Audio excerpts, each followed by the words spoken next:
Alright, hello. This will be an updated tutorial on the I keep wanting to say Resident Evil, but Recentral 4 program.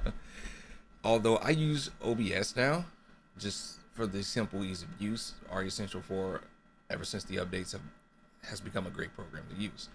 Nonetheless, let's get into it. So, you have the settings tab up here. It allows you to change your save paths or where your files are going. So mine will be in their videos in Recentral folder. You have, your choice of language, your shortcuts, social media accounts. So if you want to add Facebook, Twitter, or YouTube, your profile manager. So if you want to export a profile, basically, if you just, whatever reason, uninstall a program, you can bring it back in and still have all your settings. So I got my controller right here. Let me move this out the way. Then the about. This is where you can check for updates. You can receive beta, early access type deals. So it's under development. You just click OK. I don't know why I should have been signed up for it already, but you can click check for updates and it'll see, and it says software up to date.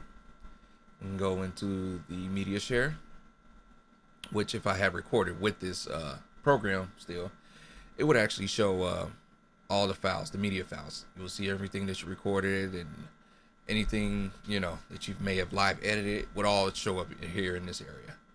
Now back to the capture stream portion, which is what most people want to see anyway. So as you can see, well, my green screen just faded away. Nonetheless, so my gameplay is coming off the Live Gamer HD, HD2, excuse me. This is Tales of Fantasia on the PlayStation 1.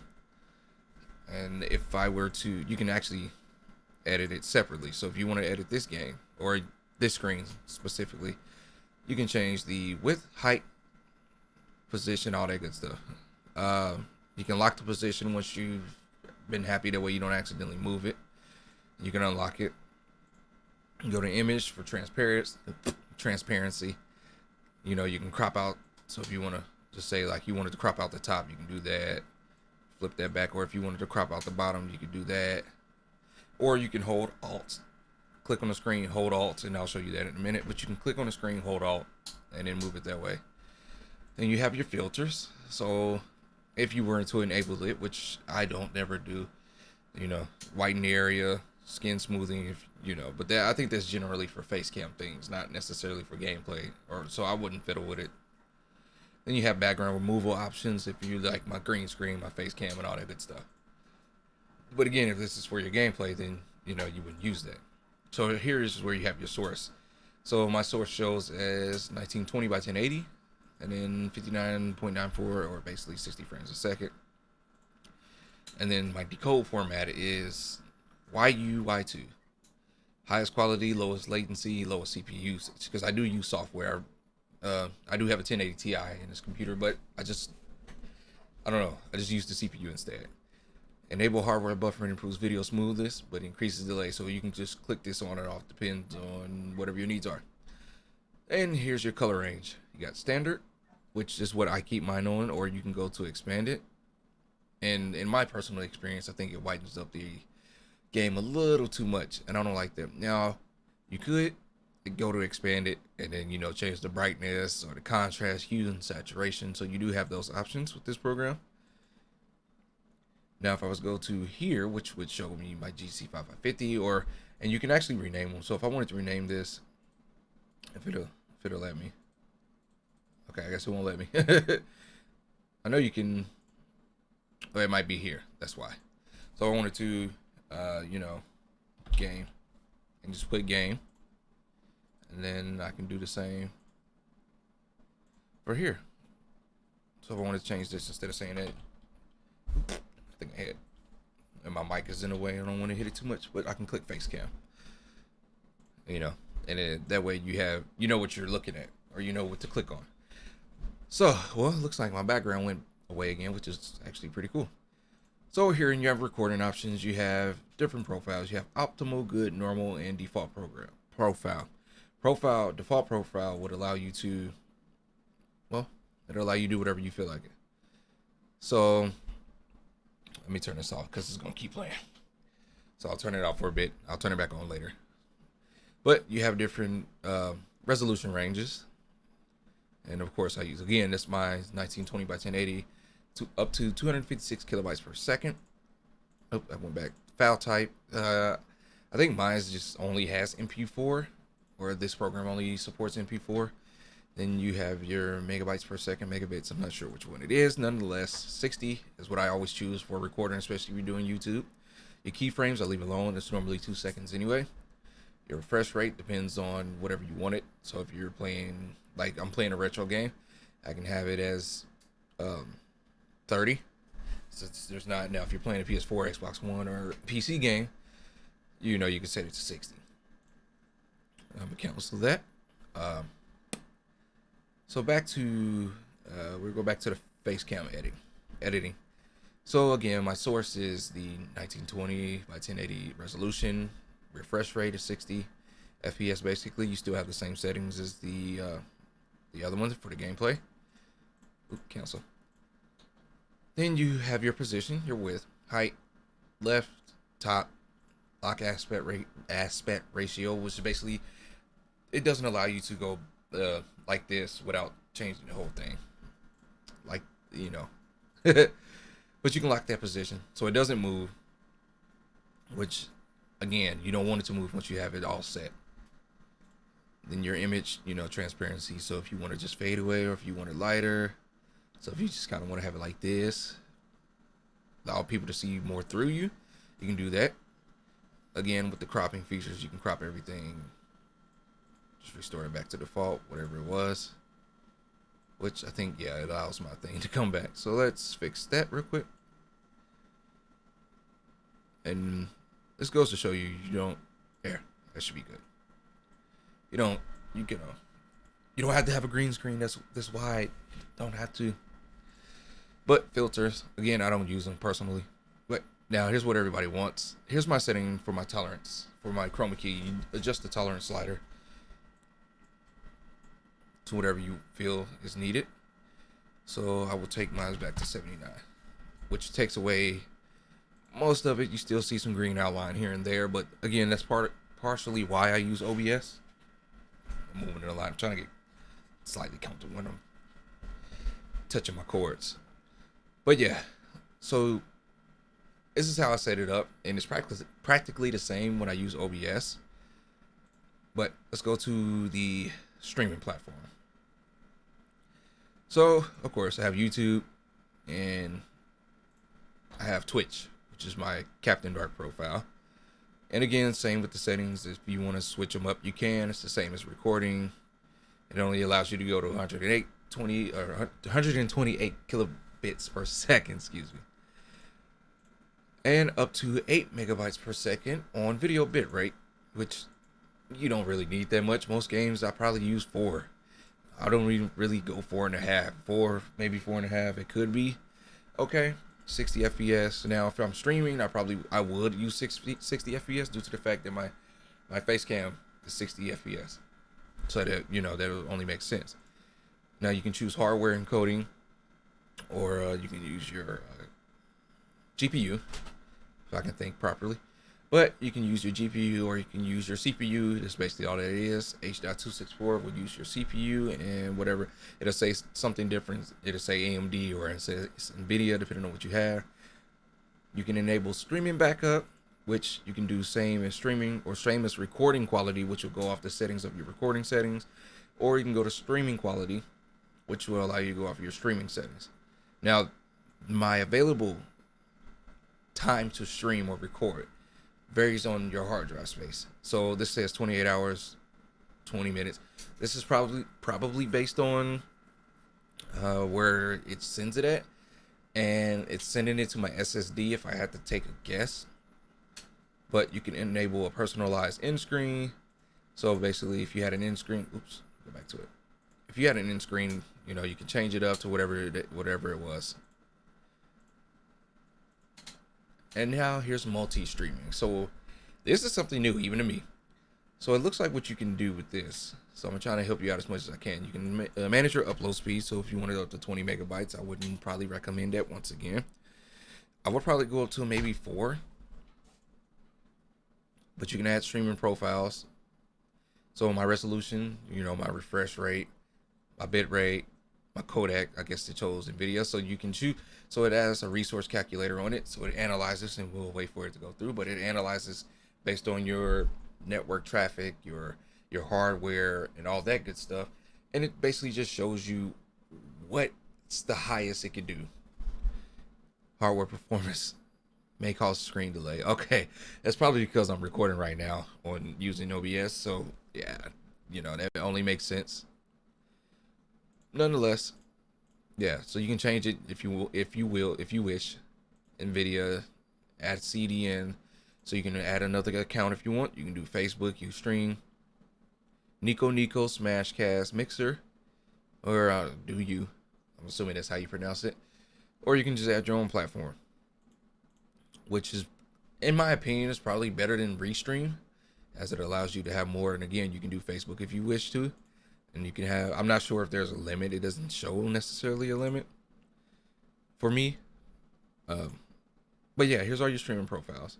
And again, with the face cam, the thing went away. Oh, there it goes. So it looks like there's an issue with that. But if you click on edit, click on edit and close out, it looks like the green screen fixes itself. So if you had that program, or you use the one, I forgot what it's called, from AverMedia, that AverMedia partnered with, you can use that one also. So if we go back to our settings again, we can change the as soon as it loads, go back, we can change the path. So we would go to, in my case, this PC, and I would go to Stream Archive, because that's my biggest hard drive. Then we would go here. We should see a difference in the, there we go, 999 hours. Let's go to something more realistic. Oh wow, it still says that. Okay, let's see how much I can actually get. I forgot how big this hard drive. I think this is my 8 terabyte hard drive. So 12, let's go to 60. We're gonna go with the highest bit rate and the highest refresh rate. And we're just gonna click OK. We'll see. Oh, there we go. Yeah, there we go. 287 hours and 46 minutes.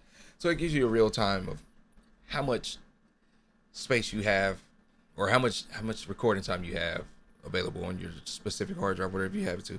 You can live edit. Now, I personally don't use live editing at all. I don't have the need. I just, export it to whatever editing program I choose to use. Then you have, but nonetheless, you can go here, you can rewind 30 seconds, and you can, let's see, it looks like, go back to current recorded time, and you can snip a video, cut out certain sections of it. I'm going to clear all and save, because I don't need to save that. But yeah, this is pretty much an overview. Oh, wait, nope, sorry. Look, jumping the gun. So you can mute, unmute your audio. You can mute and unmute both. Here's the mic. You can mute it separately if you wish. You can mute the gameplay if you wish. And then you have the audio mixer. So here in the audio mixer, it has whatever devices that you have hooked up. So if it's the mic, or if it's the camera, or if it's 2 different recording devices. So if I added another capture card, it can pick that up, and it'll all be right here, and you can record, and you can change the audio of all of it. So you can add audio delay, which I have not had to use yet. Thank goodness. So you can change everything. So the Live Gamer HD, you can change from line if you have a line. So I'm assuming it's like the aux cord, if you plug it into whatever device you're using. So maybe an MP3 player or something like that. But digital audio interface is the standard. The playback device would be this one. You don't want this one playing back. Oh, yes, you do. Sorry. You do want this one playing back, because that's, in my case, this is my camera. So you do want that one playing back. Then you can change the recording value, which I have my set to low, because, yeah, you just heard. Then, this is system, this is speaker, so this would be, if it was, there we go. I had it set anyway. As you can see, system audio. So if you're playing a PC game, you're recording a PC game using the software, then this is what you would have checked. If not, I don't have it checked personally, because then if I'm playing a YouTube video, or if I'm doing something in the background while I'm waiting, then you would hear all that. Now if you play the Windows Media Player or whatever you use for your media, You could click this, have it playing, and then unclick it once you're done. But I tend not to mess with it. This is full screen. This is what full screen looks like. Again, this is something I have I actually have three. I have 3 different monitors. So I would have this on this monitor, and I would have my chat stream in my middle monitor, and then I sit this way to actually play my games. So it's actually pretty good to have. You can actually embed chat. You can add things in here. I guess I should have went through that also. But screen capture, if you're going to capture a screen. So if I wanted to capture, full screen or custom, I can capture this. So you can see me recording. And you can make it as big and little as you wish. So yeah, you can see me recording using OBS right there. And then it just kind of, yeah. So let's delete that. You can add a video if you wish. So if I was to add one of my videos that I recorded, I could do that. Or if you want to add a YouTube video or something like that, or if you had a looped video or something maybe dancing, you can do that. You can add images. So if I wanted to add, let's go to my desktop. So if I wanted to add, where's it out? My retro layout. So if I wanted to add my retro layout, I could do that. And then you can actually layer it. So if I wanted to do that, let's do edit. Boom. And no, the red lines do not show up in your videos. Trust me, I've used this program before. I haven't used it in a while. But image, you can have your retro layout. You can add things on top of the retro layout. So you can add text. So you can add text if you want to add something. I'm just gonna put that, and it shows up right here. So if you wanted to add it somewhere, you could. You can add it up here, wherever you please. This is one of those things I just don't use because, in my opinion, I like OBS better because you can add text files, which unfortunately you can't. You can, however, add effects. You can adjust the speed, what direction, right, left, down, up. You can add fading text. You can add delays. You can add all types of stuff. That's my retro layout. Edit. Wrong thing. Sorry. Web. So here, if you're streaming, you can add web ULRs, or if you wanted to add, again, a YouTube video to show something, you could. I personally use this for streaming. So if I was to add my alert box, I could, and then you can still, once that's added, you can actually add it anywhere as you please, and you can lock the position as you can anything else. I can edit this. This is my retro layout. I can lock the position, so I can't move it. See, it does not move. This does not move because we locked that also. So now what I can do is turn the game back on. We're going to turn that on. So my face cam is on top, and this is your layers. My face cam is on top of everything. My layout is in the middle. It doesn't seem like it's gonna boot. Let's restart.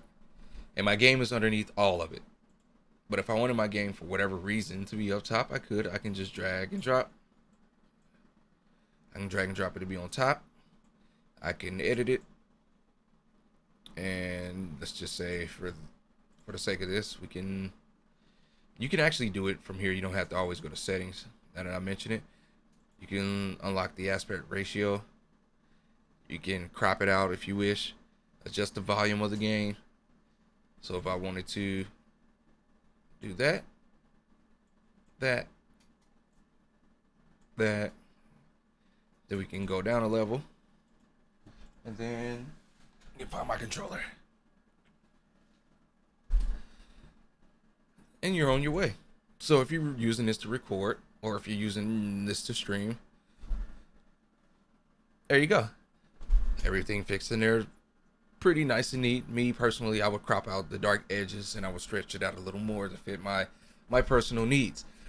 But you can tweak anything you like. You can do it as you will. As far as cameras, now I know I had a couple questions about webcams. So, sorry, I just ate, so I had bacon stuck in my teeth. So webcams, you can use the Logitech C920, which is a USB webcam, which I used to have at the time of recording the old video. You can also use DSLR cameras, which I currently use. And this is what you're seeing now, which is why my frame rate is a lot smoother. I personally use the DSLR cameras. All I have to do, literally all I have to do, is take a mini HDMI cord and I run into my capture card. I don't have to have an output. I just run into my capture card, and this is how you're seeing it. I know there's different ways you can do based on the camera, but that's just my setup personally. This is the way I have things set up, and it works pretty well for my needs. Now you can set it up to however you want to. I don't have any audio going out. Again, you shouldn't need audio if you have your own separate mic, because the webcam mics are pretty trash, in my opinion. Or camera mics in general, most of them are pretty garbage in my opinion.